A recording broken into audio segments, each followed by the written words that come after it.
Hi guys, welcome back or welcome to DreamWorks Switch to Life. And in today's video, we're going to be reviewing one of the first major successes of DreamWorks animation.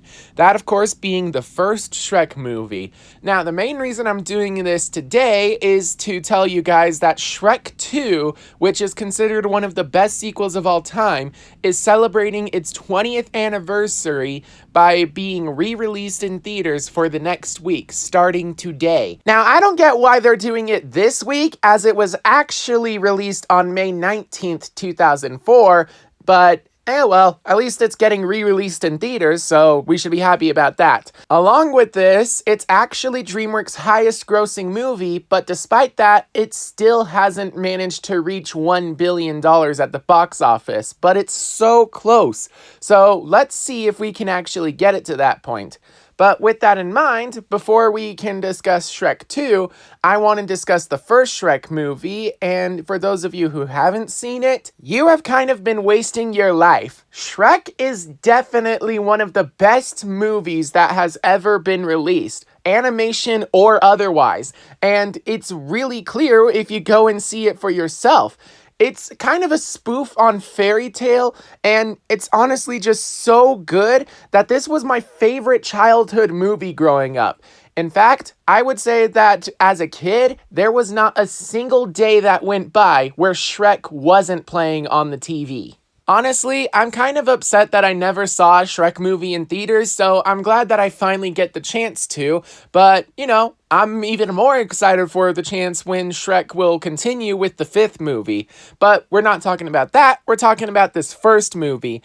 And I gotta say that I really enjoyed this movie. It's definitely worth watching for the humor alone. Now, granted, there are some things that I have to say about this movie. A lot of the humor is definitely aimed for adults. However, this movie is kid-friendly. What that means is there's a lot of jokes that are put in for kids and plenty that are put in for adults, but they're only funny if you know, then you know. Now, let's move on. I really enjoyed the animation. Despite the fact that this movie is over 20 years old, this movie is definitely good, high quality animation, and it's amazing. And despite the fact that this movie's over 20 years, the animation doesn't look aged at all. It looks almost as good as a movie that would be released today in the 2020s. I also really enjoyed the voice acting, especially when I found out this little behind-the-scenes fact.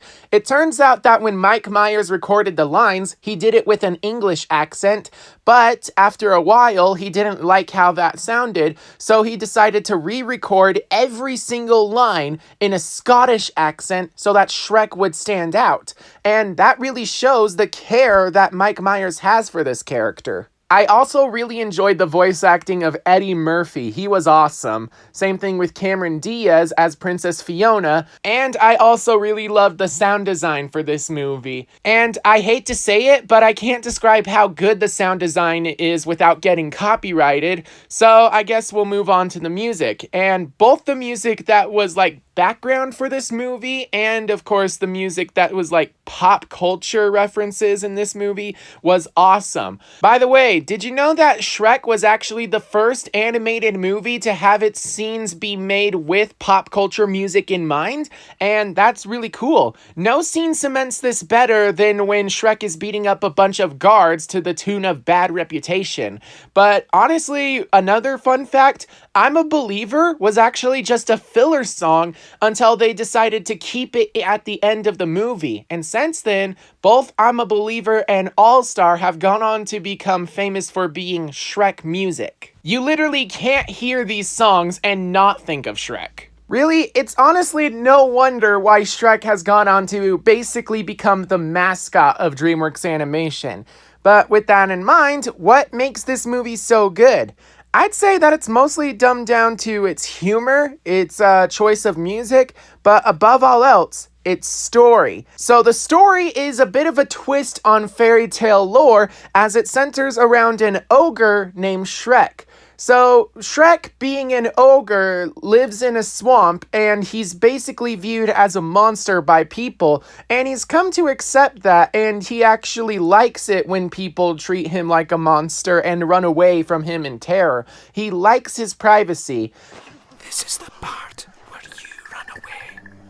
But that is until he meets a talking donkey named Donkey. It talks! Yeah, it's getting them to shut up, that's the trick! Okay, maybe they could have chosen a better name, but honestly, Donkey's iconic now, so... Anyway, after Shrek saves Donkey's life, he moves in with Shrek, which of course Shrek doesn't like because he wants to be all alone, and then it gets even more crowded when a bunch of fairy tale creatures are sent into the swamp under the decree of Lord Farquaad, the villain of this movie.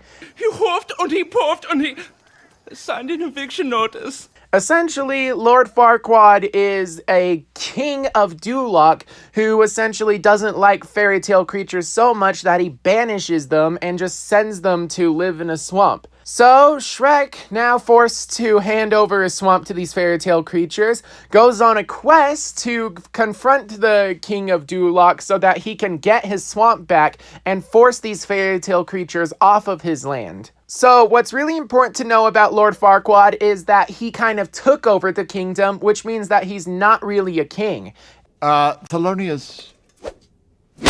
Which means he has to marry someone of royal blood. So he decides to host another quest of his own, where he asks one of his knights to go to a castle guarded by a dragon to rescue the Princess Fiona. At which point he will marry her, make her his queen, and then he will become the actual king of Duloc. So he hosts a tournament with his knights, which is interrupted when Shrek shows up. So Lord Farquaad orders his knights to kill Shrek. The one who actually succeeds will be the one who goes on the quest. But, of course, Shrek, being the powerhouse ogre that he is, actually beats up all of the knights, at which point Farquaad gets the idea to send Shrek on the quest, and thus they make a deal, where after Shrek brings the princess to Lord Farquaad, Farquaad will give him the deed to his swamp. Which you only don't have because you filled it full of freaks in the first place. Is that about right? So Shrek, alongside his noble steed, Donkey, end up traveling across the land till they get to the Dragon's Keep, where they confront the dragon. And the thing is, Donkey actually ends up making it so that the dragon falls in love with him, which provides the distraction that Shrek needs to get Princess Fiona out of the tower, but unfortunately makes Donkey the captive, so now Shrek has to rescue him. The exit's over there! Well, I have to save my ass. Anyway, Shrek, Donkey, and the princess manage to escape the Dragon's Keep by the narrowest of odds when Shrek actually makes it so that the dragon is chained to the castle and she can't chase after them. And thus, Fiona decides that she's ready to kiss her true love, at which point, when she says that Shrek should remove his helmet, he reveals he's an ogre, and of course, Fiona is disgusted by this. Of course, she expected Prince Charming to be a human, not some filthy ogre. But then Shrek reveals that Lord Farquaad sent him on the quest, at which point Princess Fiona says that she's staying right here until he comes himself. And then Shrek kidnaps her because he's not supposed to be a messenger boy, he's a delivery boy. And then it's at this point that they discover that Princess Fiona has this fear of the nighttime and she wants to be hidden in a cave. So that's what they do. They let her spend the night in the cave, at which point Shrek has a bit of a heart-to-heart with Donkey, where he reveals that the only reason that he's hiding from the world is because the world is out to kill him. They judge me before they even know me. Fiona overhears this conversation and decides to actually be kinder to the people who are trying to help her. And then, of course, some bandits show up and try to kill Shrek so that they can rescue the damsel. But she's actually a bit of a powerhouse of her own. She ends up fighting off against these bandits in some really nice kung fu action. And yeah, you don't expect that kind of stuff from a princess, and that's really cool. It's no wonder that this film was like a modern day fairy tale, a parody, if you will, of the iconic scenes of fairy tale law. Shrek is a monster who's trying to make a life for himself, and he doesn't actually want true love, and the damsel in distress is no damsel in distress. After that happens, over the course of the journey back to Duloc, Shrek and Fiona end up bonding and developing feelings for each other to the point where they're actually in love, but of course neither of them wants to admit it because an ogre and a human princess cannot be together. So, on the last night before arriving in Duloc, Fiona retires to an empty cottage, at which point Donkey goes in late at night to check in on her, only to discover that Princess Fiona is actually an ogre herself. We learned that as a baby, she was cursed to be an ogre at night. So during the day, she would be a princess, and at night, she would turn into a hideous ogre. And unfortunately, this makes her really sad, and we learn in the second movie that it's the whole reason she was locked away in that dragon's tower. So anyway, we learn that the cure to this spell is True Love's Kiss, and Fiona wants to get to Duloc so that she can kiss Lord Farquaad and be lifted from her curse. Now, it's at this point that Shrek gathers up some courage to go and talk to Fiona and confess his feelings, but he ends up overhearing the conversation between her and Donkey about how no one would want to marry a stupid, filthy, ugly ogre. And of course, Shrek is sad by this because he was about to confess his love for Fiona, and now he realizes that Fiona wants nothing to do with him just because he's an ogre. But Fiona was actually talking about herself. There's no way Farquaad would want to marry her, so she has to marry and kiss him before the sun sets. And that's when Donkey comes up with the idea that maybe Shrek could be your true love. And honestly, it just makes sense. Throughout the journey, they've been bonding closer and closer, and they have really similar personalities, and it shows that they both have feelings for each other. The only thing holding them back is themselves. So Fiona decides to go confess her feelings to Shrek right after the sun rises, but unfortunately, Shrek had already left, and he went to Duloc to bring Lord Farquaad to Fiona because she actually hurt his feelings really bad, and she doesn't understand why. Who could love a hideous, ugly beast? Now, when Shrek says that line, he's actually talking about himself and how Fiona thinks of him. But when Fiona hears it, she thinks it's actually that Shrek is nothing more than someone who wants a woman for her looks and doesn't care about her at all. So she goes to Lord Farquaad and they decree that they want to be married before the sun sets, at which point she will finally be lifted of her curse. And Shrek goes back to his swamp, the deed having been done, and he now owns his land officially, and all the fairy tale creatures have been kicked off of it. So he cleans up the mess, and he's feeling sorry for himself because he thought he finally had hope that someone would see past his ogreness, but no, that didn't happen. And then Donkey shows up to give him a bit of a pep talk as he actually knows the truth.